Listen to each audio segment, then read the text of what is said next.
السلام عليكم ورحمة الله وبركاته. الحمد لله أستعينه وأستغفره ونعوذ بالله من شرور أنفسنا. من يهده الله فلا مضل له ومن يضلله فلا هادي له، ونشهد أن لا إله إلا الله وحده لا شريك له، ونشهد أن سيدنا وسندنا وحبيبنا وطبيب قلوبنا ومولانا محمد أرسله بالحق بشيرا ونذيرا وداعيا إلى الله بإذنه وسراجا منيرا. أما بعد، فقد قال الله تبارك وتعالى في كلامه المجيد وفرقانه الحميد: أعوذ بالله من الشيطان الرجيم. بسم الله الرحمن الرحيم. الذين يوفون بعهد الله ولا ينقضون الميثاق، والذين يصلون ما أمر الله به أن يوصل ويخشون ربهم ويخافون سوء الحساب، والذين صبروا ابتغاء وجه ربهم وأقاموا الصلاة وأنفقوا مما رزقناهم سرا وعلانية ويدرؤون بالحسنة السيئة، أولئك لهم عقبى الدار، جنات عدن يدخلونها ومن صلح من آبائهم وأزواجهم وذرياتهم، والملائكة يدخلون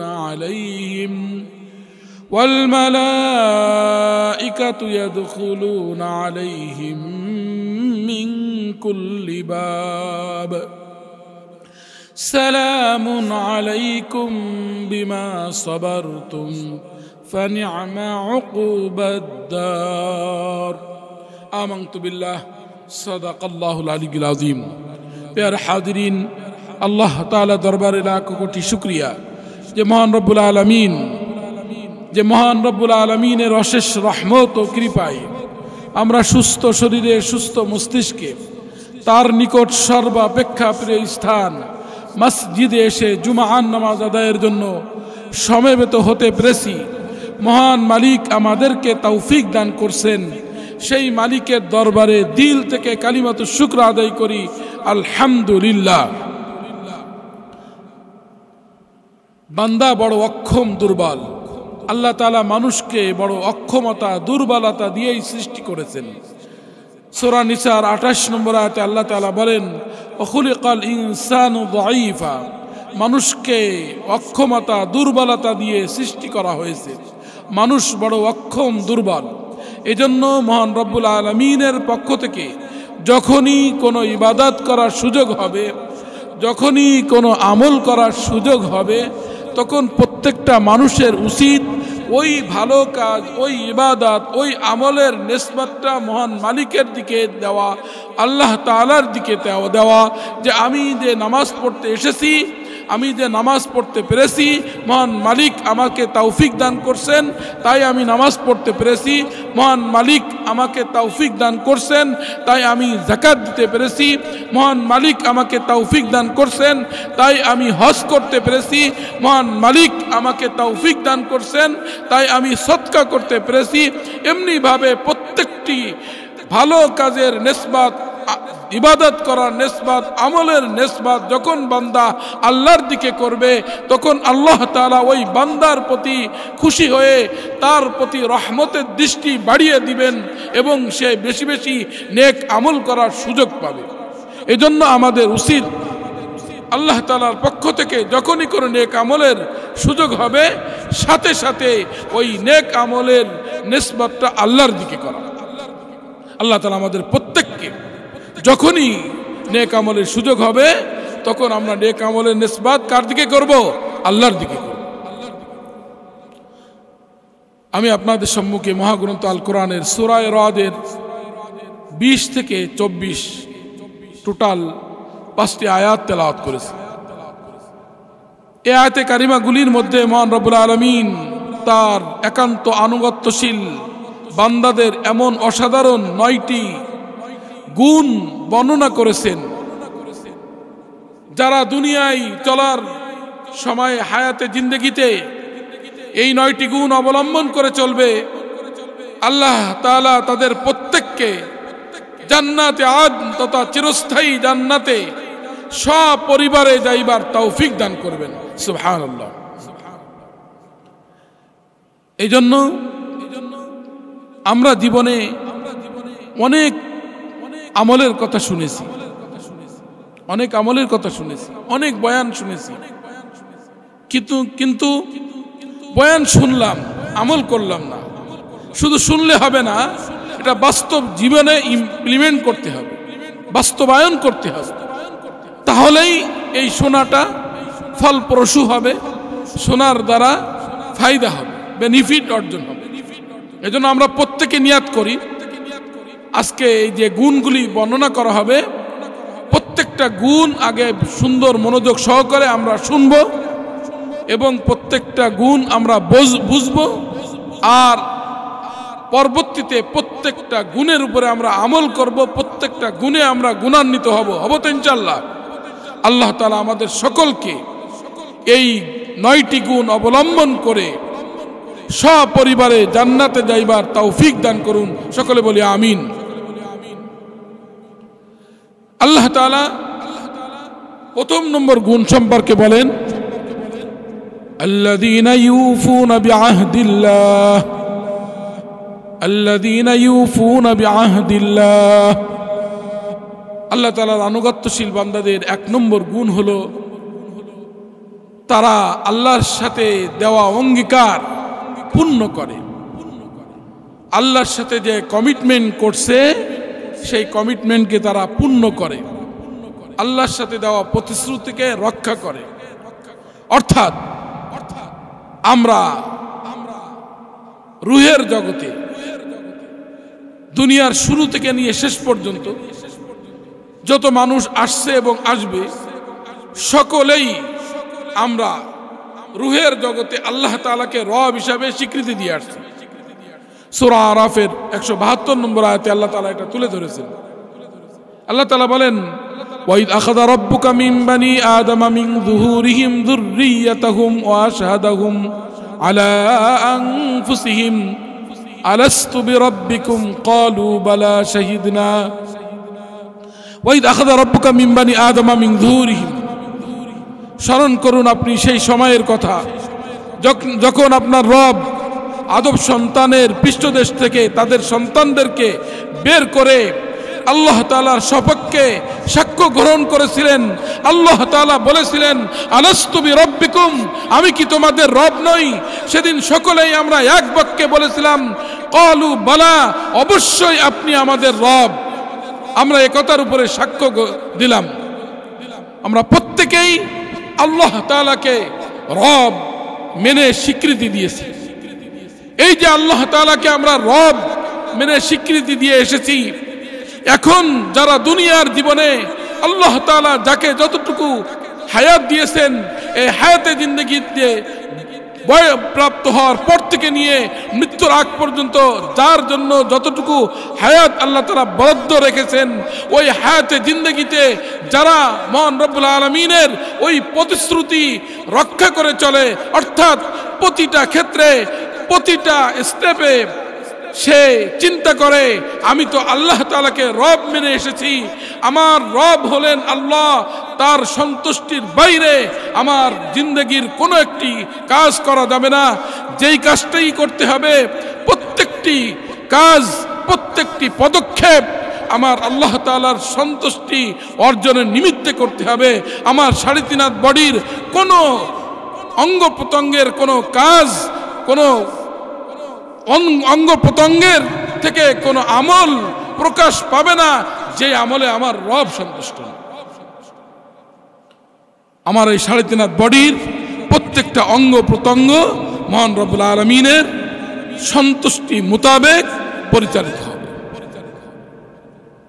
এভাবে যে ব্যক্তি তার জীবনকে পরিচালনা করে যেতে পারবে, প্রতিটা মুহূর্তে প্রতিটা সেকেন্ডে আল্লাহ তাআলাকে রব হিসেবে মেনে চলে যেতে পারবে, সেই অনুযায়ী তার জীবনকে পরিচালনা করে যেতে পারবে, তারাই হলেন আল্লাহ তাআলার আনুগত্যশীল বান্দাদের প্রথম শ্রেণী, প্রথম গুণ অবলম্বনকারী। তাদের জন্যই রয়েছে চিরস্থায়ী জান্নাত, সব পরিবারে তারা সেই জান্নাতে অবস্থান করবে। দ্বিতীয় নম্বর গুণ সম্পর্কে মহান রব্বুল আলামিন বলেন ওয়ালা ইয়ানকুদুনাল মিসাক, তারা আল্লাহর সাথে দেওয়া অঙ্গীকার ভঙ্গ করে না। এখানে আল্লাহর সাথে দেওয়া যে প্রতিশ্রুতি এটাও এর অন্তর্ভুক্ত। পাশাপাশি মানুষ একে অপরের সাথে চলতে গিয়ে বিভিন্ন সময় মানুষ একে অপরের সাথে বিভিন্ন কমিটমেন্ট করে, প্রতিশ্রুতি দেয়, অঙ্গীকার আবদ্ধ হয়।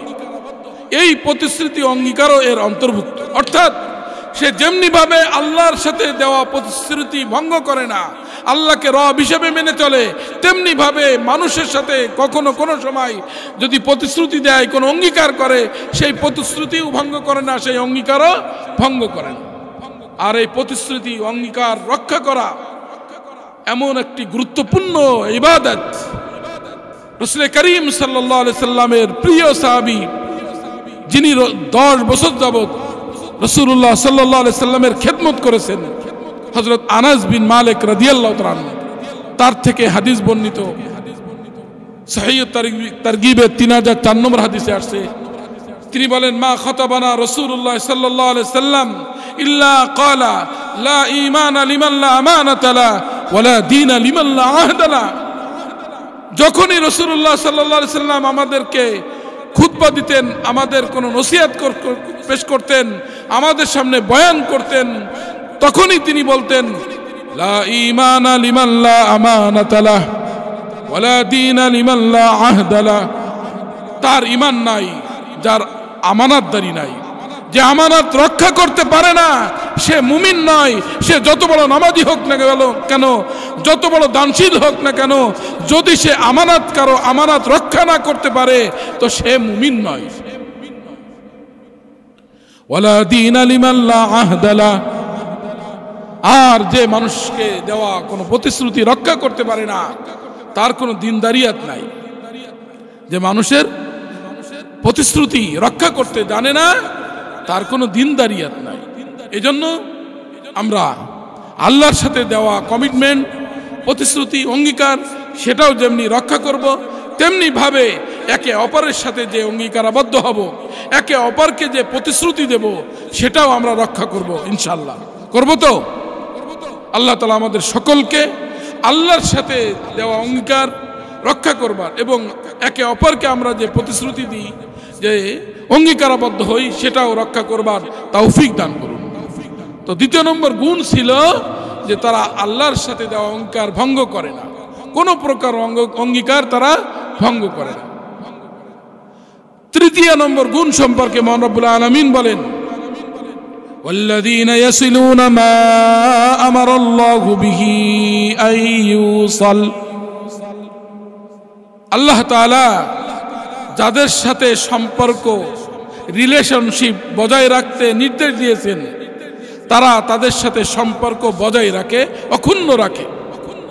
অর্থাৎ আত্মীয়তার সুসম্পর্ক বজায় রাখা। এই আত্মীয়তার সুসম্পর্ক বজায় রাখা আর আত্মীয়তার সুসম্পর্ক বজায় না রাখার এর লাভ ক্ষতি, গেইন অ্যান্ড লস, এটা আমাদের নিজেদের। আমরা যদি আমাদের আত্মীয় স্বজনের সাথে সুসম্পর্ক বজায় রাখি তাহলে বেনিফিট আমাদের হবে। আর যদি আমরা আমাদের আত্মীয় স্বজনদের সাথে সম্পর্ক ভালো না রাখি, তাদের সাথে সম্পর্ক ছিন্ন করি, তাহলে এর ক্ষতিও, এর হার আমাদেরই হবে। বুখারী শরীফের 2067 নম্বর হাদিসে রাসূলুল্লাহ সাল্লাল্লাহু আলাইহি সাল্লাম বলেন, মান সাররাহু আইয়ুবসাতা লাহু ফি রিজকিহি ওয়া আইয়ুনসা লাহু ফি আথারিহি ফালইয়াসিল রাহিমা। যে চাই তার রিজিক বাড়িয়ে দেওয়া হোক, তার হায়াত বাড়িয়ে দেওয়া হোক, তার রিজিক বৃদ্ধি পাক, তার হায়াত বৃদ্ধি পাক, ফালইয়াসিল রাহিমা, সে যেন তার আত্মীয়তার সাথে সুসম্পর্ক বজায় রাখে। এই হাদিস থেকে আমরা বুঝতে পারলাম আত্মীয়তার সুসম্পর্ক বজায় যদি আমরা রাখি তাহলে আমাদের দুটি বেনিফিট অর্জন হবে। একটি হলো আমাদের রিজিক বৃদ্ধি পাবে। রিজিক শব্দটি সংক্ষিপ্ত, রিজিক শব্দটি সংক্ষিপ্ত, তবে এর অর্থ ব্যাপক। রিজিক বলতে শুধুমাত্র খানাপিনা, টাকা পয়সা বুঝাই নাই। ইসলামী শরিয়াতের দৃষ্টিতে রিজিক হলো মহান রব্বুল আলামিনের পক্ষ থেকে কোনো একজন ব্যক্তিকে দেওয়া তার সামগ্রিক নিয়ামত রাজি, সমস্ত উপকরণ। একজন মানুষের জীবনের শুরু থেকে নিয়ে শেষ পর্যন্ত যা কিছুর প্রয়োজন সব কিছুর সমষ্টিকে বলা হয় রিজিক। এই রিজিক আল্লাহ তাআলা তাকে বাড়িয়ে দিবেন। দ্বিতীয় নম্বর হলো হায়াত বাড়িয়ে দেওয়া। হায়াত বাড়ার অর্থ কি? এ ব্যাপারে মুহাদ্দিসিন কেরাম বিভিন্ন ব্যাখ্যা প্রয়োগ করেছেন। তবে মুল্লা আলী কারি রাহিমাহুল্লাহ তাআলা আনহু এর ব্যাখ্যাটি অনেক সুন্দর একটি ব্যাখ্যা তিনি করেছেন। তিনি বলেন, কলিলুশ শাই কাসীরুন নাফা। বস্তু অল্প কিন্তু এর উপকারিতা, বেনিফিট অনেক বেশি। কেমন? আল্লাহ তাআলা যার হায়াতে বরকত দিবেন সে 5 মিনিটে যে কাজটি করতে পারবে, আর যার হায়াতে বরকত দিবেন না সে 5 ঘন্টায় 5 দিনেও ওই কাজটি কমপ্লিট করতে পারবে না, পূর্ণ করতে পারবে না। এটা হলো হায়াতের বরকত। তো আমরা যদি আত্মীয়তার সুসম্পর্ক বজায় রাখি তাহলে আমাদের বেনিফিট হবে দুটি। একটি হলো আমাদের রিজিক আল্লাহ তাআলা বাড়িয়ে দিবেন, আমাদের হায়াতের ভিতরে বরকত দান করবেন। সুবহানাল্লাহ। এজন্য আত্মীয়তার সুসম্পর্ক বজায় রাখা। আত্মীয়তার সুসম্পর্ক বজায় রাখলে মহান রব্বুল আলামিনের পক্ষ থেকে আমরা রহমত পাইতে থাকব। বুখারী শরীফের 5988 নম্বর হাদিসে আসছে, রাসূলুল্লাহ সাল্লাল্লাহু আলাইহি সাল্লাম বলেন, ইন্নার রাহিমা সুজনাতুম মিনার রহমান। রহিম শব্দটি রহমান থেকে সংকলিত, রহমান শব্দ থেকে আসছে। ফাকাল আল্লাহ তাআলা, আল্লাহ তাআলা বলবেন, মান ওয়াসালাকি ওয়াসালতুহু ওয়া মান কাতাআকি কাতাতুহু। যে তোমার সাথে সম্পর্ক বজায় রাখবে আমি আল্লাহ তার সাথে সম্পর্ক বজায় রাখব। অর্থাৎ আমি আল্লাহ তার প্রতি রহমতের দৃষ্টি দান করব, তার প্রতি রহমত অনুগ্রহ করব। ওয়া মান কাতাআকি কাতাতুহু। আর যে তোমার থেকে সম্পর্ক ছিন্ন করবে আমি আল্লাহ তার থেকে সম্পর্ক ছিন্ন করব। অর্থাৎ আমি তার থেকে রহমতের দৃষ্টি উঠিয়ে নিব। বড় আফসোস ও পরিতাপের সাথে বলতে হয় যে ভাই বোনের সম্পর্ক তো দূরের কথা, আল্লাহ তাআলার সন্তুষ্টি অসন্তুষ্টি, যাদের সন্তুষ্টি ও অসন্তুষ্টির উপর ডিপেন্ড করতেছে। আল্লাহ তাআলার ইবাদত করার পরে যাদের খেদমত করা ফরজ, যাদের মাধ্যমে আমরা দুনিয়াতে আসলাম, যাদের মাধ্যমে আমরা বাড়িওয়ালা হলাম, পয়সাওয়ালা হলাম, সম্পদশালী হলাম, সেই পিতা মাতাকে আমরা ভুলে গিয়েছি। পিতা মাতার কোনো ভ্রুক্ষেপ করি না, খেদমতের কোনো ভ্রুক্ষেপ করি না, বৃদ্ধাশ্রমে দিয়ে আসতেছে, নাউজুবিল্লাহ মিন যালিক। অথচ এই পিতা মাতা যদি আমার উপরে সন্তুষ্ট থাকে তাহলে আমার রব আমার উপরে সন্তুষ্ট থাকবে, আর এই পিতা মাতা যদি আমার উপরে অসন্তুষ্ট হয় তাহলে আমার রব আমার উপরে অসন্তুষ্ট হবে। তিরমিজি শরীফের 1899 নম্বর হাদিসে রাসূলুল্লাহ সাল্লাল্লাহু আলাইহি সাল্লাম বলেন, রিদার রব্বি ফি রিদাল ওয়ালিদাইন ওয়া সাখাতুর রব্বি ফি সাখাতিল ওয়ালিদাইন। পিতামাতার সন্তুষ্টির মধ্যে আল্লাহ তাআলার সন্তুষ্টি, পিতামাতার অসন্তুষ্টির মধ্যে আল্লাহ তাআলার অসন্তুষ্টি। অর্থাৎ যদি পিতামাতার সন্তুষ্ট থাকে বাহ্যিকভাবে তাহলে বোঝা যাবে যে আমার রব আমার উপরে সন্তুষ্ট। আমার রব আমার উপরে সন্তুষ্ট কি অসন্তুষ্ট এটা বোঝার বাহ্যিক নিদর্শন হলো বুঝতে হবে দুনিয়াতে আমার পিতামাতা আমার উপরে সন্তুষ্ট কিনা। আমার পিতামাতা যদি আমার উপরে সন্তুষ্ট থাকে তাহলে বুঝতে হবে আমার রব আমার উপরে সন্তুষ্ট, আর আমার পিতামাতা যদি আমার উপরে অসন্তুষ্ট হয় তাহলে বুঝতে হবে আমার রব আমার উপরে অসন্তুষ্ট, আমার রব আমার উপরে অসন্তুষ্ট। এজন্য আমরা যদি আমাদের রিজিকের ভিতরে বরকত চাই, আমাদের হায়াতের ভিতরে বরকত চাই, আমরা যদি আল্লাহ তাআলার রহমত পাইতে চাই, আমরা যদি আল্লাহ তাআলার সন্তুষ্টি পাইতে চাই, তাহলে আমাদেরকে পিতা মাতা সহ সমস্ত আত্মীয় স্বজনদের সাথে সুসম্পর্ক বজায় রাখতে হবে। রাখবো তো ইনশাল্লাহ? আল্লাহ তাআলা আমাদের সকলকে পিতা মাতা সহ সমস্ত আত্মীয় স্বজনদের সাথে সুসম্পর্ক বজায় রেখে চলবার তৌফিক দান করুন। তো 3 নম্বর গুণ হলো আত্মীয়তার সুসম্পর্ক বজায় রাখা। তারা তাদের আত্মীয়তার সাথে সুসম্পর্ক বজায় রাখে। 4 নম্বর গুণ সম্পর্কে মহান রব্বুল আলামিন বলেন, ওয়ায়াখশাউনা রাব্বাহুম, তারা তাদের রবকে ভয় করে। তারা তাদের রবকে ভয় করে।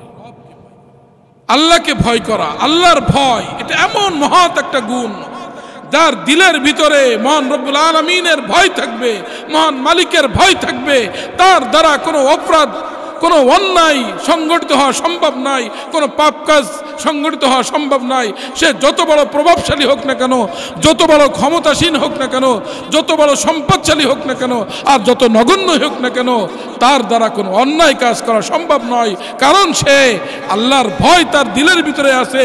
সে যখনই কোনো অন্যায় করতে যাবে তার দিলে সাড়া দিবে, ধাক্কা দিবে যে আমার রব তো আমাকে দেখতেছে, আমাকে তো এই কাজের, এই পাপ কাজের হিসাব আমার রবের সামনে দিতে হবে। এজন্য যার দিলের ভিতরে আল্লাহর ভয় রয়েছে তার দ্বারা কোনো অন্যায় কাজ করা সম্ভব নয়। যার ভিতরে আল্লাহর ভয় থাকবে আল্লাহ তাআলা তাকে মাগফিরাত দান করবেন, মহা প্রতিদান দান করবেন। সূরা মুলকের 12 নম্বর আয়াতে মহান রব্বুল আলামিন বলেন, ইন্নাল্লাযীনা ইয়াখশাউনা রাব্বাহুম বিল গায়বি, ইন্নাল্লাযীনা ইয়াখশাউনা রাব্বাহুম বিল গায়ব লাহুম মাগফিরাতুন ওয়া আজরুন কাবীর। নিঃসন্দেহে নিশ্চয় যারা তাদের রবকে অদৃশ্যে না দেখে ভয় করে তাদের জন্য রয়েছে মাগফিরাত এবং মহা প্রতিদান তথা জান্নাত। যার দিলের ভিতরে আল্লাহর ভয় থাকবে তার একমাত্র ঠিকানা হলো জান্নাত। তার একমাত্র ঠিকানা কি? জান্নাত। জান্নাত ব্যতীত অন্য কিছু তার ঠিকানা নয়, তার একমাত্র ঠিকানা হলো জান্নাত। এই ঘোষণা মহান রব্বুল আলামিনেরই। সূরা নাজিয়াতের 40-41 নম্বর আয়াতে আল্লাহ তাআলা বলেন, ওয়াম্মা মান খাফা মাকামা রাব্বিহি ওয়া নাহান নাফসা আনিল হাওয়া ফাইন্নাল জান্নাতা হিয়াল মাওয়া। ওয়াম্মা মান খাফা মাকামা রাব্বিহি, যে ব্যক্তি এই ভয় করে যে আমাকে আমার রবের সামনে দাঁড়াতে হবে, যে তার রবের সামনে দাঁড়াতে ভয় করে, অর্থাৎ দুনিয়ার জীবনে চলতে গিয়ে যখনই কোনো অন্যায় কাজ আসে ওই অন্যায় কাজ থেকে সে বিরত থাকে এই ভয়ে যে আমাকে আমার রবের সামনে দাঁড়াতে হবে, এই আমলের হিসাব দিতে হবে। ওয়ানাহান নাফসা আনিল হাওয়া, এবং প্রবৃত্তির অনুসরণ করা থেকে সে বিরত থাকে। ফাইনাল জান্নাতা হিয়াল মাওয়া, জান্নাতি হলো তার ঠিকানা, জান্নাতি হলো তার ঠিকানা। যার দিলের ভিতরে আল্লাহর ভয় আসবে, আল্লাহর ভয় এমন একটি মহৎ গুণ, এই গুণ যখনই আল্লাহ তাআলা যার দিলে দিবেন সাথে সাথেই এই আল্লাহর গুণ আসার পূর্ব পর্যন্ত যত গুনাহ সে করেছে সব গুনাহ আল্লাহ তাআলা মাফ করে দিবেন। সুবহানাল্লাহ। একজন ব্যক্তি দুনিয়ার এমন কোন গুনাহ নাই যে গুনাহ সে করে নাই, কিন্তু শেষের দিকে সে অনুতপ্ততা তার দিলের ভিতরে আসছে, আল্লাহর ভয় তার দিলের ভিতরে আসছে। ওই আল্লাহর ভয় আসার কারণে তার জিন্দেগির সমস্ত গুনাহ আল্লাহ তাআলা মাফ করে দিবেন। সুবহানাল্লাহ। বুখারী শরীফের 3481 নম্বর হাদিসে আসছে, রাসূলুল্লাহ সাল্লাল্লাহু আলাইহি সাল্লাম বনি ইসরাঈলের এক ব্যক্তির ঘটনা বর্ণনা করেন। কানা রাজুলুন ইসরিফু আলা নাফসি।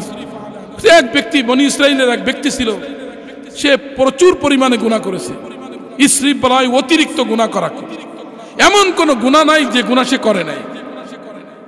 গুনাহ করার পরে মৃত্যুর পূর্বে ফালাম্মা হাদারাহুল মাউত, যখন তার মৃত্যুর সম্মুখীন সে হলো, মৃত্যুর কাছাকাছি সে হলো, মুমূর্ষ অবস্থায় সে চিন্তা করলো আমাকে তো অবশ্যই মৃত্যুবরণ করতে হবে, দুনিয়ার সবকিছু ছেড়ে চলে যেতে হবে। আমি যত অপরাধ করেছি এ প্রত্যেকটির হিসাব তো আমাকে আল্লাহর কাছে দিতে হবে। এখন উপায় কি? সে তার সন্তানদেরকে ডেকে বলে,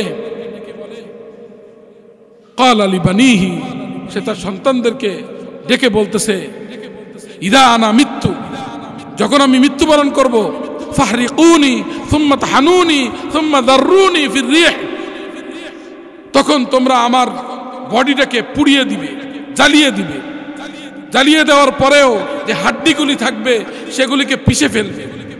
সুম্মা দাররুনি ফির রিহ, অতঃপর যখন ঝড় বাতাস বইবে ওই বাতাসে আমার এই ছাইগুলিকে, আমার বডির পুরানো ছাইগুলিকে উড়িয়ে দিবে। ফাওয়াল্লাহি লাইন কদারাল্লাহু আলাইয়া লাইউআযিবানি আযাবাম মা আযাবাহু আহাদান, খোদার কসম, আল্লাহর কসম, আমি যে অপরাধ করেছি আমার রব যদি আমাকে ধরেন, আল্লাহ তাআলা যদি আমাকে পাকড়াও করতে চান, লাইউআযিবানি আযাবাম মা আযাবাহু আহাদান, এমন শাস্তি আমাকে অবশ্যই আমার রব দিবেন যে শাস্তি দুনিয়াতে আর কাউকে দেননি, এমন শাস্তি আমাকে দিবেন। ফালাম্মা মাতা ফাইলা বিহি যালিক, যখন সে মারা গেল তার সাথে এরকমই করা হলো। দুনিয়ায় আমরা যা কিছু দেখতেছি না কেন, সবই মাখলুক, আল্লাহ তাআলার মাখলুক। সমস্ত মাখলুক আল্লাহর হুকুমের নির্দেশের গোলাম। যা তিনি অর্ডার করবেন সাথে সাথেই সমস্ত মাখলুক সেটা মানতে বাধ্য। তো জমিনকে আল্লাহ তাআলা নির্দেশ দিবেন তখন, ইজমাই মাফিক, হে জমিন, তোমার ভিতরে ওই ব্যক্তির যত অঙ্গ প্রত্যঙ্গ যা কিছু আছে সবগুলিকে তুমি একত্রিত করো। জমিন সাথে সাথেই ওই ব্যক্তির সমস্ত বডির সমস্ত অঙ্গ প্রত্যঙ্গগুলিকে একত্রিত করে ফেলবে। ফাইদা হুয়া কায়িমুন, হঠাৎ করে সে আল্লাহ তাআলার সামনে দাঁড়িয়ে যাবে। সুবহানাল্লাহ। আল্লাহ তাআলা তখন বান্দাকে লক্ষ্য করে বলবেন, মা হামালাকা আলা মা সানাতা, মা হামালাকা আলা মা সানাতা, হে বান্দা, কিসে তোমাকে উদ্বুদ্ধ করলো এটা করতে? তুমি কি জন্য এটা করেছো? ওই বান্দা তখন বলবে, খাশিয়াতুকা ইয়া রব্বি মাখাফাতুকা ইয়া রব্বি, হে রব্বি, হে আমার প্রভু, আমি একমাত্র আপনার ভয়েই এটা করেছি, আপনার ভয়েই এটা করেছি। হাদিসের শেষ শব্দ হলো, আল্লাহ রাসূল বলেন, ফাগফারা লাহু, আল্লাহ তাআলা তার জিন্দেগীর সমস্ত গুনাহ মাফ করে দিবেন। সুবহানাল্লাহ। তো আল্লাহর ভয় তার দিলের ভিতরে থাকবে, তার আমল নামায় কোনো গুনাহ থাকতে পারে না। আর একমাত্র ঠিকানা কি? জান্নাত। এজন্য আমাদেরকে প্রতিটা মুহূর্তে সেই রবের ভয় আমাদের দিলের ভিতরে রাখতে হবে। তো চতুর্থ নম্বর গুণ ছিল আল্লাহ তাআলার আনুগত্যশীল বান্দাদের যে আল্লাহর ভয় দিলের ভিতরে রাখা। পঞ্চম নম্বর গুণ সম্পর্কে আল্লাহ তাআলা বলেন, ওয়ায়াখাফুনা সুআল হিসাব, তারা আখিরাতের কঠোর হিসাবের ভয় করে। আখিরাতের কঠোর হিসাবের ভয় তারা করে। দুনিয়ায় চলে ঠিকই, কিন্তু প্রতিটা মুহূর্তে তারা আখিরাতকে স্মরণ করে, আখিরাতের ওই ভয়াবহ কথা চিন্তা করে তারা তাদের জীবনকে পরিচালনা করে, যে কোনো সময় যেন কোনো গুনাহ আমার দ্বারা না হয়, কারণ এই গুনাহের হিসাব আমাকে দিতে হবে। হিসাব কেমন কঠিন হবে তার চিত্র রাসূলুল্লাহ সাল্লাল্লাহু আলাইহি সাল্লাম তুলে ধরেছেন।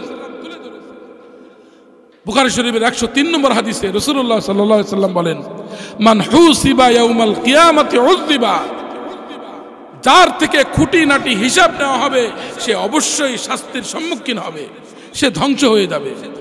এই হাদিসের রাবি উম্মাহাতুল মুমিনিন মাখদুমাতুল মুসলিমিন আম্মা জান হযরত আয়েশা রাদিয়াল্লাহু তাআলা আনহা, তিনি রাসূলুল্লাহ সাল্লাল্লাহু আলাইহি ওয়াসাল্লামকে প্রশ্ন করেন, আলাইসা ক্বাদ ক্বাল আল্লাহু আযজা ওয়া জাল্লা ফাসাউফা ইউহাসাবু হিসাবান ইয়াসীরা, আল্লাহ তাআলা কি বলেননি সূরা ইনশিকাকের 8 নম্বর আয়াতে যে তাদের থেকে সহজ হিসাব নাকি নেওয়া হবে, তার থেকে সহজ হিসাব নেওয়া হবে অচিরেই।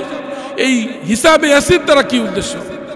রাসূলুল্লাহ সাল্লাল্লাহু আলাইহি ওয়াসাল্লাম জবাবে বলেন, লাইসা যাকাল হিসাব ইন্নামা যাকাল আরজ, আরে ওই হিসাবে ইয়াসির বলতে হিসাব বোঝানো হয় নাই, ওটা শুধুমাত্র উপস্থাপন। অর্থাৎ আমরা দুনিয়ার জীবনে অফিস আদালতে আমাদের যখন কোনো ফাইল চলে যায়, ফাইল এক ডেস্ক থেকে আরেক ডেস্কে এরকম ভাবে পরিবর্তিত হতে থাকে, কারো ফাইল আরো কারো ফাইল দেখার সাথে সাথেই সিগনেচার করে দেওয়া হয়। তো হিসাবে আসির বলতে তার আমলনামা শুধুমাত্র পেশ করা হবে, ওর মধ্যে থেকে কোনো হিসাব নেওয়া হবে না, এর নাম হলো হিসাবে আসির। ফামান নুকিশা হিসাব ইয়াউমাল কিয়ামাতি উযিবা, যার থেকে খুঁটিনাটি হিসাব নেওয়া হবে সে শাস্তির সম্মুখীন হবে, ধ্বংস হয়ে যাবে। কাল কিয়ামত দিবসে হিসাবের চিত্র কেমন হবে? সূরা কাহফের 49 নম্বর আয়াতে আল্লাহ তাআলা তুলে ধরেছেন, ওয়াউদিয়াল কিতাব ফাতারাল মুজরিমিনা মুশফিকিনা মিম্মা ফীহি ওয়া ইয়াকুলুনা ইয়া ওয়াইলাতানা মা লিহাযাল কিতাব।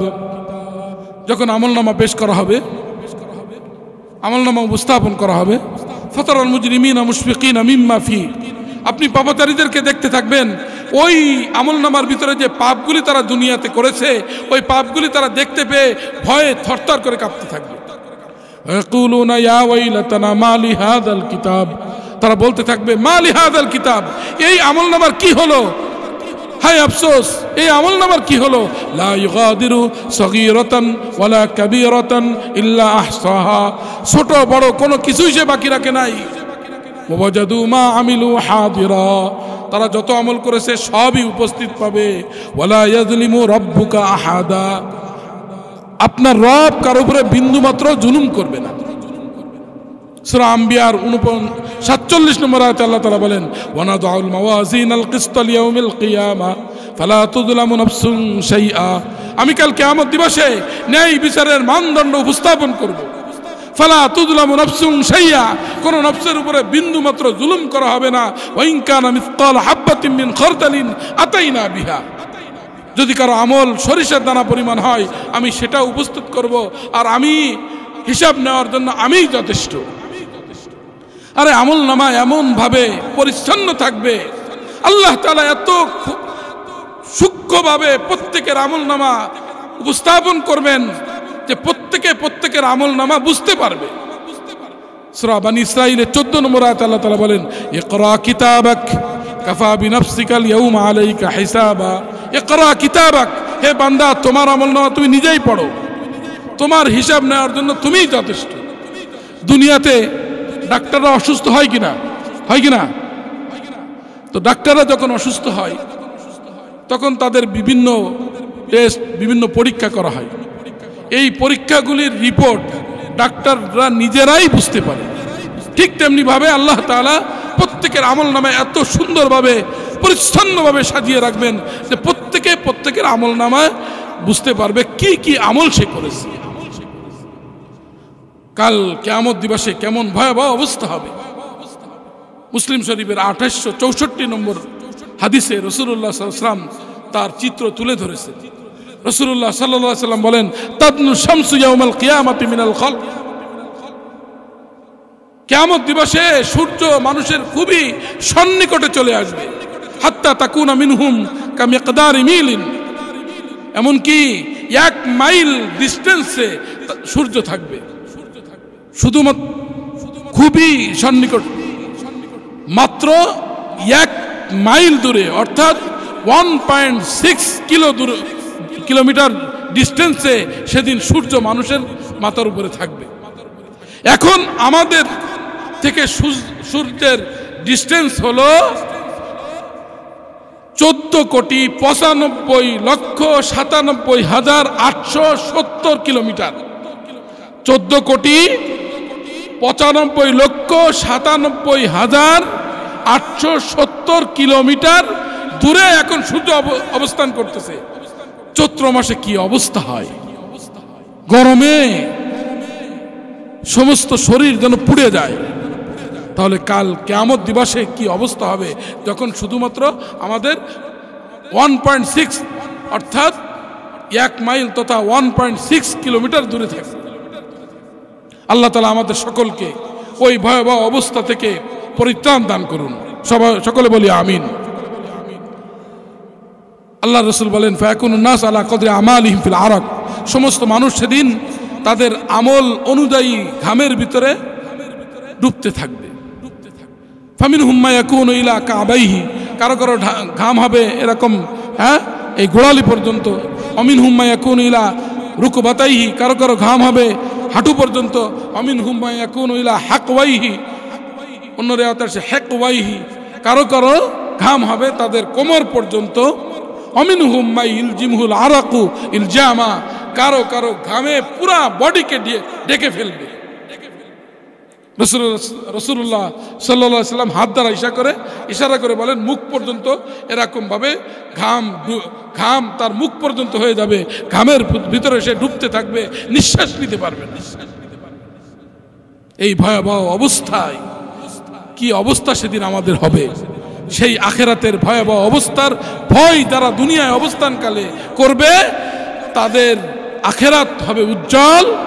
তারা কাল কিয়ামত দিবসে ওই ভয়াবহ অবস্থায় তাদের কোনো ভয় থাকবে না।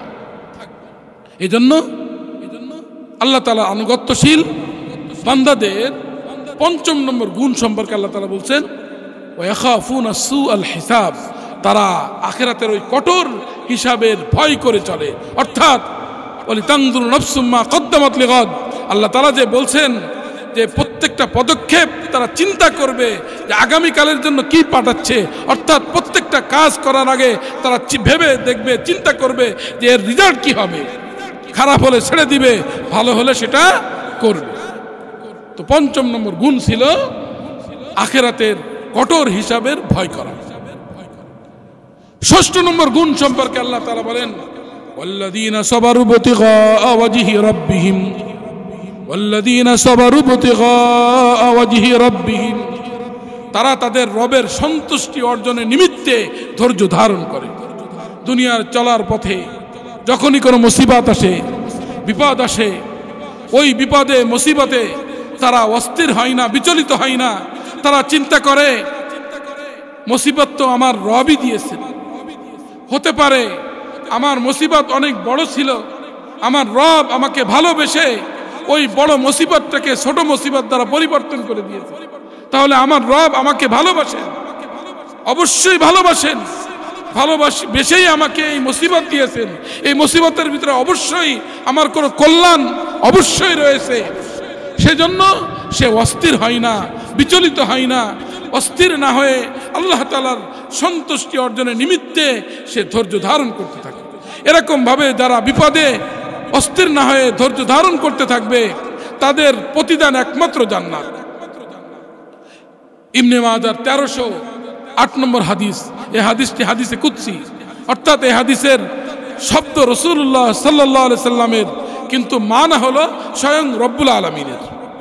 আল্লাহ তাআলা বলেন, ইয়া ইবনে আদম ইন সাবারতা ওয়াহতাবিসতা ইনদা সাদমাতিল উলা, হে আদম সন্তান, তুমি যদি বিপদে মুসিবতে ধৈর্য ধারণ করতে পারো, কোনো প্রকার অস্থির না হয়ে, এবং আমার পক্ষ থেকে প্রতিদান পাওয়ার আশা করতে থাকো, লাম আরদালাকা সাওয়াবান দুনাল জান্নাহ, আমি আল্লাহ তোমাকে জান্নাত ব্যতীত অন্য কিছু দিয়ে সন্তুষ্ট হব না। আরে ভাই, মুসিবত তো সেই মালিকই দেন, মুসিবত থেকে মুক্ত তিনিই করেন। পৃথিবীর সমস্ত মানুষ মিলে আমাকে আপনাকে কোনো ক্ষতিও করতে পারবে না, আমার আপনার কোনো উপকারও করতে পারবে না। লাভ ক্ষতির মালিক একমাত্র মহান রব্বুল আলামিন। গুড অ্যান্ড হার্ম এই দুইটার মালিক কে? একমাত্র রব্বুল আলামিন। সূরা ইউনূসের 107 নম্বর আয়াতে আল্লাহ তাআলা বলেন, ওয়াইয়ামসাসকাল্লাহু বিদুররিন ফালা কাশিফা লাহু ইল্লা হু ওয়া ইয়ুরিদকা বিখাইরিন ফালা রাদ্দা লিফাদলিহি ইউসিবু বিহি মান ইয়াশাউ মিন ইবাদি ওয়াইয়ামসাসকাল্লাহু বিদুররিন ফালা কাশিফা লাহু ইল্লা হু। আল্লাহ তাআলা যদি কোনো ক্ষতি আপনার উপরে বরাদ্দ করেন, পৃথিবীর কেউ নাই সেই ক্ষতি থেকে আপনাকে নিষ্কৃতি দিবে, সেই ক্ষতি থেকে আপনাকে মুক্ত করবে। আর আল্লাহ তাআলা যদি আপনার কোনো কল্যাণ চান, পৃথিবীর কেউ নাই ওই কল্যাণ থেকে আপনাকে কি করবে? বঞ্চিত করবে। তাহলে লাভ ক্ষতি, কল্যাণ অকল্যাণের মালিক একমাত্র কে? আল্লাহ। সেই মহান রব্বুল আলামিনের উপরেই তাওয়াক্কুল করা। এই জন্য বিপদ আসলে কি করব? আমরা অস্থির না হয়ে, বিচলিত না হয়ে আল্লাহ তাআলার সন্তুষ্টি অর্জনের নিমিত্তে ধৈর্য ধারণ করব। তো 6 নম্বর গুণ ছিল আল্লাহর বান্দাদের, যে তারা যখনই কোনো মুসিবত আসে তারা আল্লাহ তাআলার সন্তুষ্টি অর্জনের নিমিত্তে ধৈর্য ধারণ করতে থাকে। 7 নম্বর গুণ সম্পর্কে আল্লাহ তাআলা বলেন, ওয়াকামুস সালাহ, ওয়াকামুস সালাহ, তারা নামাজ কায়েম করে। নামাজ কায়েম করা আর নামাজ পড়া ভিন্ন জিনিস। নামাজ কায়েম করা কি? তাফসীর ইবনে কাসিরের ভিতরে আব্দুল্লাহ ইবনে আব্বাসের রিওয়ায়াত আসছে। আব্দুল্লাহ ইবনে আব্বাসের তাফসীর হলো, ইকামাতুস সালাহ আই ইতমামুর রুকু ওয়াস সুজুদ ওয়াত তিলাওয়া ওয়াত তাশাহুদ ওয়াল ইকবালু আলাইহা। অর্থাৎ ইকামাতুস সালাহ দ্বারা উদ্দেশ্য হলো পরিপূর্ণভাবে রুকু আদায় করা, কোনো প্রকার তাড়াহুড়া না করা, ধীর স্থিরভাবে রুকু আদায় করা, রুকু তাসবিহ আদায় করা, ধীর স্থিরভাবে সাজদা করা, কোনো প্রকার তাড়াহুড়া না করা, ধীর স্থিরভাবে তেলাওয়াত করা, অর্থ বুঝে সুন্দরভাবে তেলাওয়াত করতে থাকা, তাশাহুদ প্রথম বৈঠক দ্বিতীয় বৈঠক ধীর স্থিরভাবে পালন করা এবং একাগ্র চিত্তে নামাজ আদায় করা, বিনয়ী সহিত নামাজ আদায় করা। অর্থাৎ ইকামতের সালাহ মানে শুধু নামাজ পড়া নয়, যথাসময়ে নামাজ আদায় করা, শরীয়তের নিয়ম অনুযায়ী তথা ফরায়েজ, ওয়াজিবাত, সুনান, মুস্তাহাব্বাত সহকারে নামাজ আদায় করা এবং নামাজে হার্টফুল কনসেন্ট্রেশন থাকা, এর অর্থ হলো ইকামতুস সালাহ। এরকম ভাবে যে ব্যক্তি 5 ওয়াক্ত প্রত্যহ নামাজ পড়বে, আল্লাহ তাআলা তাকে জান্নাত দান করবেন নিজ জিম্মায়। সুবহানাল্লাহ বিহামদিহি। আবু দাউদের 430 নম্বর হাদিস, এটাও হাদিসে কুদসি। এই হাদিসে কুদসির ভিতরে মহান রব্বুল আলামিন বলেন, ইফতারাস্তু আলা উম্মতিকা 5 সালাওয়াত, আমি আপনার উম্মতের উপরে 5 ওয়াক্ত নামাজ ফরজ করেছি। ওয়া আহিদতু ইনদি আহদান, এবং আমি নিজে একটি অঙ্গীকারাবদ্ধ হয়েছি, মান হাফাযা আলাইহিন্না লিওয়াক্তিহিন্না আদখালতুহুল জান্নাহ, যে ব্যক্তি যথা সময়ে নির্ধারিত সময়ে যতভাবে 5 ওয়াক্ত নামাজের যত্নবান হবে, 5 ওয়াক্ত নামাজ আদায় করবে, আমি আল্লাহ নিজ জিম্মায় তাকে আমার জান্নাতে প্রবেশ করাবো। সুবহানাল্লাহ বিহামদিহি। ওয়া মান লাম ইহাফিজ আলাইহিন্না ফালা আহদা লাহু ইনদি, আর যে ব্যক্তি এই নামাজ সংরক্ষণ করবে না তার ব্যাপারে আমার কোনো প্রতিশ্রুতি নাই। যে মহান রব্বুল আলামিন আমাদেরকে সৃষ্টি করলেন, হাজারো নিয়ামতের ভিতরে ডুবিয়ে রেখেছেন, সেই রব্বুল আলামিনের জন্য 5টি ওয়াক্ত নামাজ পড়া যাবে না? আল্লাহ তাআলা 24টা ঘন্টা দিয়েছেন। 5 ওয়াক্ত নামাজ পড়তে সর্বোচ্চ লাগে কতটুকু? 1 ঘন্টা। এই 1 ঘন্টা যদি আমরা আল্লাহর জন্য দেই, তাহলে আল্লাহ তাআলা আমাদেরকে 2টা পুরস্কার দান করবেন। 1 নম্বর হলো আমাদের হৃদয়কে প্রশস্ততা দ্বারা ভরে দিবেন, আর আমাদের অভাব অনটন আমাদের থেকে দূরীভূত করে দিবেন। তিরমিজি শরীফের 2466 নম্বর হাদিস, এটাও হাদিসে কুদসি। আল্লাহ তাআলা বলেন, এ ইবনে আদম তাফাররাগ লি ইবাদাতি, হে আদম সন্তান, তুমি আমার ইবাদতের জন্য একটু অবসর হও, একান্তভাবে আমার ইবাদতটা তুমি করো। আমলা সাদরাকা গিনান, তাহলে আমি তোমার অন্তরকে প্রশস্ততা দ্বারা ভরে দিব। ওয়াসুদ্দা ফাকরাক, অভাব অনটন তোমার থেকে দূরীভূত করে দিব, অভাব অনটন তোমাকে স্পর্শ করবে না। ওয়াইল্লা তাফআল মালাতু ইয়াদাকা শুগলান ওয়ালাম আসুদ্দা ফাকরাক, আর যদি তুমি আমার পরামর্শ না মানো তাহলে আমি তোমাকে বিভিন্ন ব্যস্ততা দ্বারা তোমার হাতকে ভরে দিব। তুমি একটা বিজনেস থেকে আরেকটা বিজনেস ধরবে, একটি চাকরি থেকে আরেকটা চাকরি ধরবে, কিন্তু অভাব তোমার লেগেই থাকবে। ওয়ালাম আসুদ্দা ফাকরাক, তোমার অভাব তোমার থেকে আমি কি করব না, দূরীভূত করব না। এজন্য আমাদের উচিত প্রত্যেক দিন অন্তত পক্ষে 5 ওয়াক্ত নামাজ মসজিদে এসে আদায় করা। করবো তো ইনশাআল্লাহ। আল্লাহ তাআলা আমাদের সকলকে তৌফিক দান করুন। তো 7 নম্বর গুণ ছিল যে তারা নামাজ প্রতিষ্ঠা করে, তারা নামাজ প্রতিষ্ঠা করে। 8ম নম্বর গুণ সম্পর্কে আল্লাহ তাআলা বলেন ওয়াকামুস সালাতা ওয়া আনফাকু মিম্মা রাযাকনাহুম।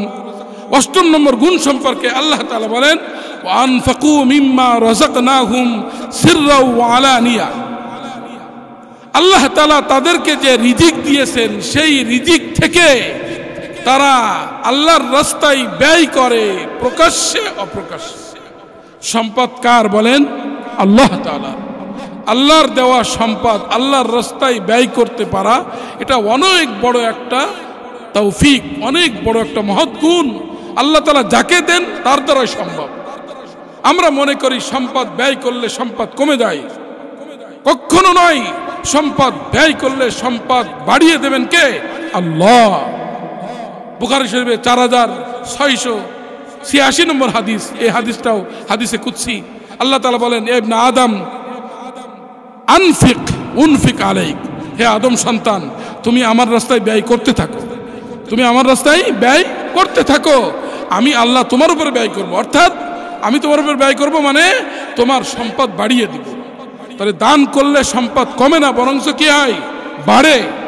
মুসলিম শরীফের 2588 নম্বর হাদিসে আসছে, আল্লাহ রাসূল বলেন মা নাকাসাত সাদাকাতুম মিন মালিন, সদকা দ্বারা সম্পদ হ্রাস পায় না, বরঞ্চ সদকা দ্বারা সম্পদ বৃদ্ধি পায়। যারা যত বেশি দুনিয়ার জীবনে দান করতে থাকবে, আখিরাতের ওই ভয়াবহ অবস্থায় তার ছায়া তত বেশি হবে। সুবহানাল্লাহ বিহামদি। সহিহ তারগিবের 872 নম্বর হাদিসে আসছে, রাসূলুল্লাহ সাল্লাল্লাহু আলাইহি ওয়াসাল্লাম বলেন কুল্লুম রিন ফি জিল্লি সাদাকাতিহি হাত্তা ইয়াকযা বাইনান নাস। মানুষের ফাইসালা যতক্ষণ পর্যন্ত না করা হবে সেই কিয়ামতের ভয়াবহ অবস্থার ভিতরে যারা যে পরিমাণ দুনিয়াতে দান করবে তারা সেই পরিমাণ ছায়ার ভিতরে অবস্থান করবে। সুবহানাল্লাহ বিহামদি। দুনিয়াতে যার সদকা যত বেশি হবে, আখিরাতে তার ছায়া তত বেশি হবে। দুনিয়াতে যার সদকা যত কম হবে, আখিরাতে তার ছায়া তত কম হবে। এই জন্য আমরা সব সময় আল্লাহর দেওয়া সম্পদ আল্লাহর রাস্তায় ব্যয় করব। করবো তো ইনশাআল্লাহ। তো 8ম নম্বর গুণ ছিল আল্লাহর আনুগত্যশীল বান্দাদের, জান্নাতে আদনের অধিকারী বান্দাদের 8ম নম্বর গুণ হলো তারা আল্লাহর দেওয়া সম্পদ আল্লাহর রাস্তায় প্রকাশ্যে অপ্রকাশ্যে ব্যয় করে। 9ম নম্বর গুণ সম্পর্কে আল্লাহ তাআলা বলতেছেন ওয়ায়াদরাউনা বিল হাসানাতিস সাইয়্যাহ, তারা মন্দকে ভালো দ্বারা, শত্রুতাকে বন্ধুত্ব দ্বারা, জুলুম অন্যায়কে ক্ষমা মার্জনা দ্বারা প্রতিহত করে। এই যে গুণ, এটা এমন একটা মহৎ গুণ। রাসূলুল্লাহ সাল্লাল্লাহু আলাইহি সাল্লামকে আল্লাহ তাআলা স্বল্প সময়ে যে মহা বিপ্লব দান করেছিলেন, তার একমাত্র মহৎ গুণ থাকার কারণে সেটা হলো আল্লাহ রসুলের ভিতরে এই দাফাউস সাইয়্যাতিল বিল হাসানা, অর্থাৎ খারাপকে ভালো দ্বারা প্রতিহত করা, এই গুণটি আল্লাহ তাআলার ভিতরে, আল্লাহ রসুলের ভিতরে 100% 100 ছিল।